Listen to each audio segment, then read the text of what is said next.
He, passionate, studious, austere, and having already a bride in his art, she, a maiden of rarest beauty, and not more lovely than full of glee,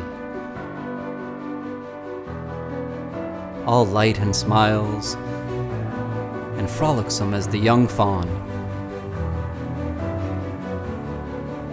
loving and cherishing all things, hating only the art which was her rival, dreading only the palette and brushes and other untoward instruments which depraved her of the countenance of her lover.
It was thus a terrible thing for this lady to hear the painter speak of his desire to portray even his young bride.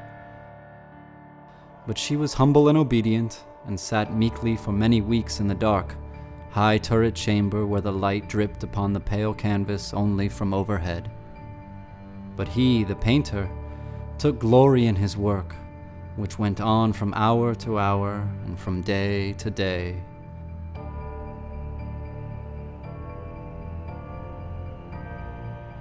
And he was a passionate and wild and moody man who became lost in reveries, so that he would not see that the light which fell so ghastly in that lone turret withered the health and the spirits of his bride, who pined visibly to all but him.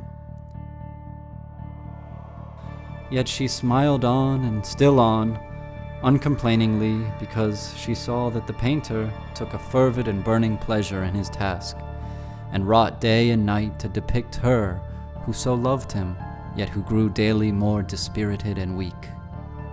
But at length, as the labor drew nearer to its conclusion, there were admitted none into the turret.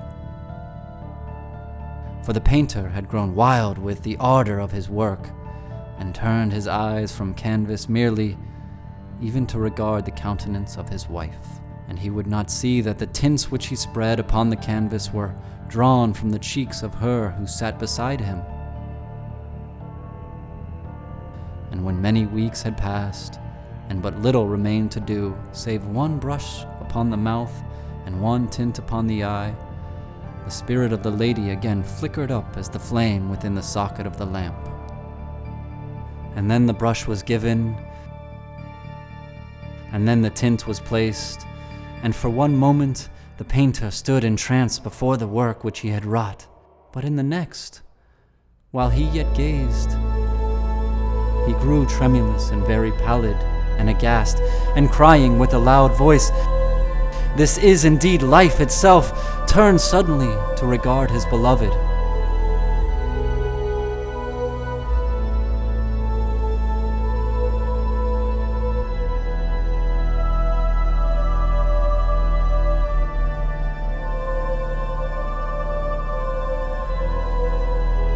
She was dead.